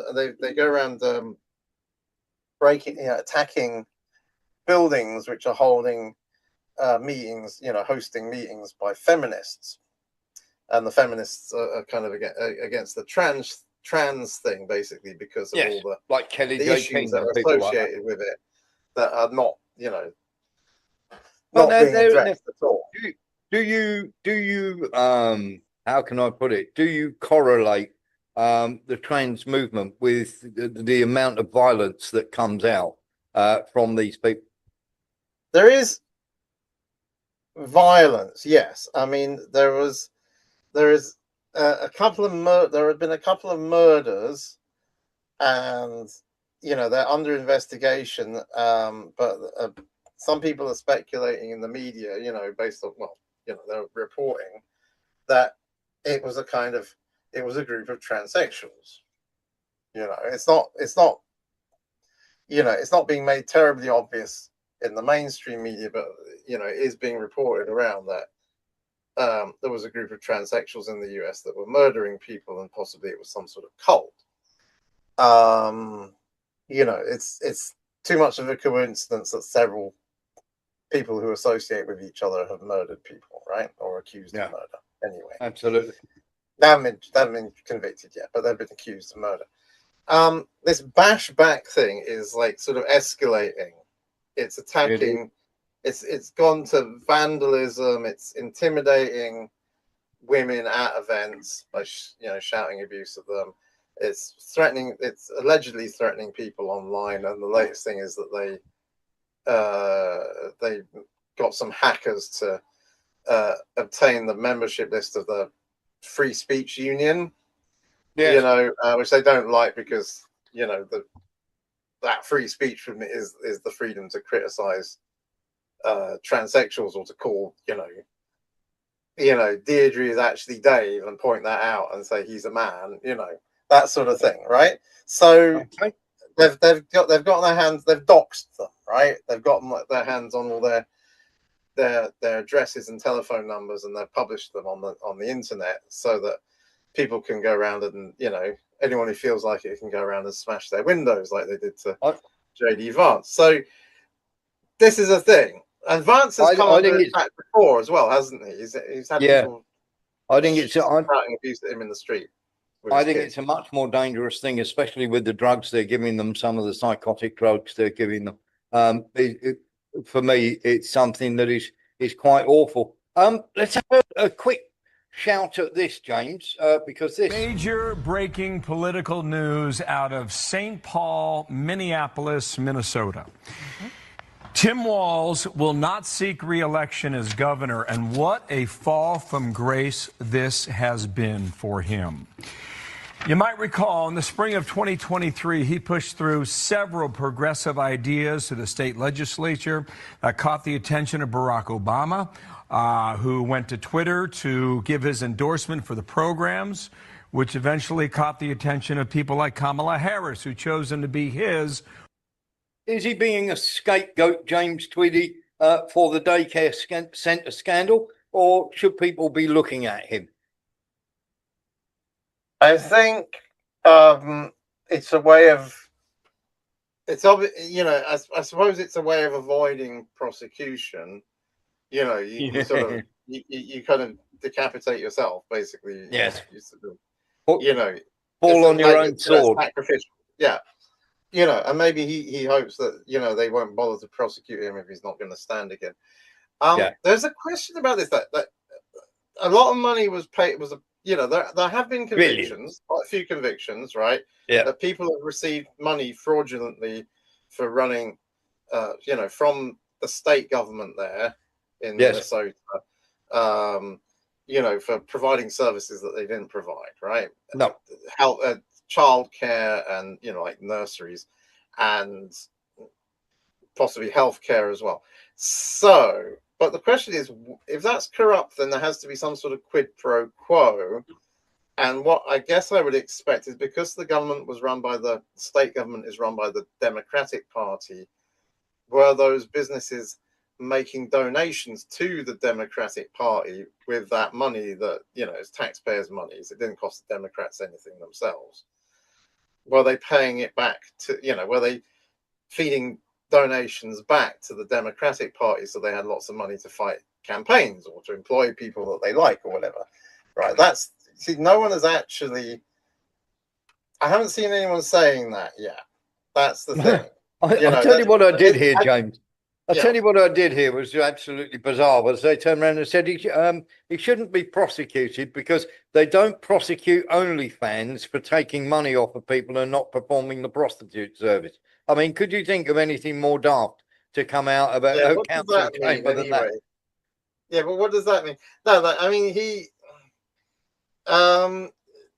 let's say you've got to prove that he knew something, by the way, and they've, you know, he may well have actually covered his tracks. There's going to be layers, isn't there? Let's face it. But you see, to bring it, that's what I'm saying. To bring it back to them, you've got to prove some sort of quid pro quo.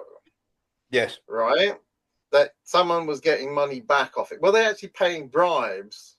Maybe they were paying bribes directly to civil servants in the state government or to the elected, you know, the governor, him, Waltz, and, you know, members of the state legislature to do that. Maybe they were paying, you know, that would be something that's obviously criminal. And if there was you can prove, if you could show, even if you could show that they were all donating the money back to the Democratic Party, that could be a quid pro quo, and you could make a criminal case out of that. Whether it fly, I don't know, but absolutely.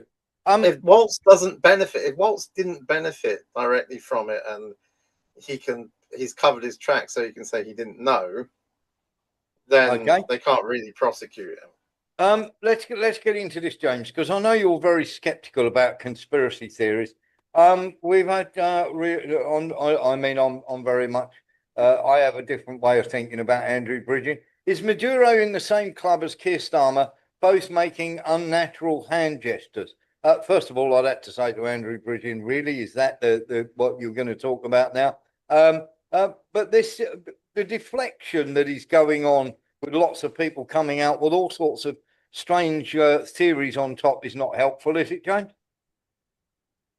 You know, Tony Blair was somebody, I think he's probably the first politician who I really noticed used to do this.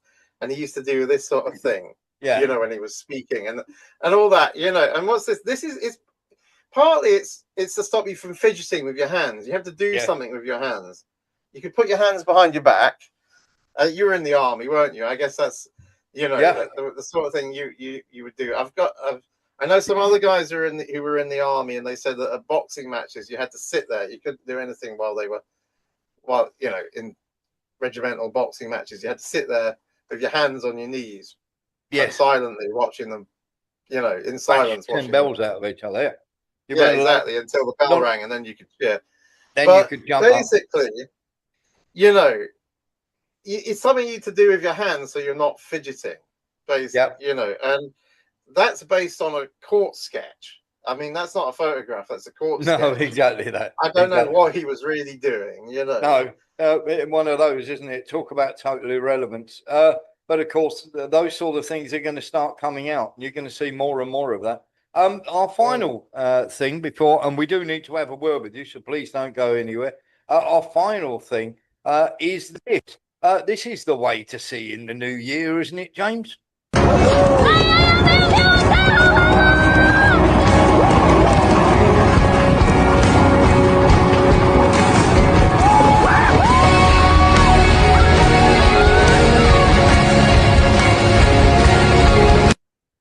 The longest ice ride in the world in China, apparently it takes something along the lines of 9 minutes to get from the top to the bottom, where there's a great big fairground. That's the way to see in the new year, isn't it? Yeah, it's very nice. One of those. James Tweedy, where can people find you on your social media? Yeah, on X at L Tweedy, ELTWDEEDIE.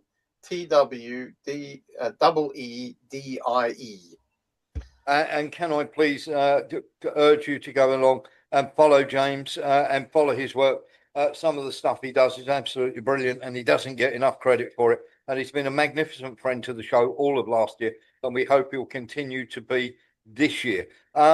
Just want to say this as well. This is the last time you will be able to watch the full show without subscribing. So if you want to watch full shows from in future, you will have to come across to warrenthornton.com or go on to Patreon, type in Warren Thornton, and of course subscribe, because we from now on will only be putting out, we've been very, very good to you over the last week.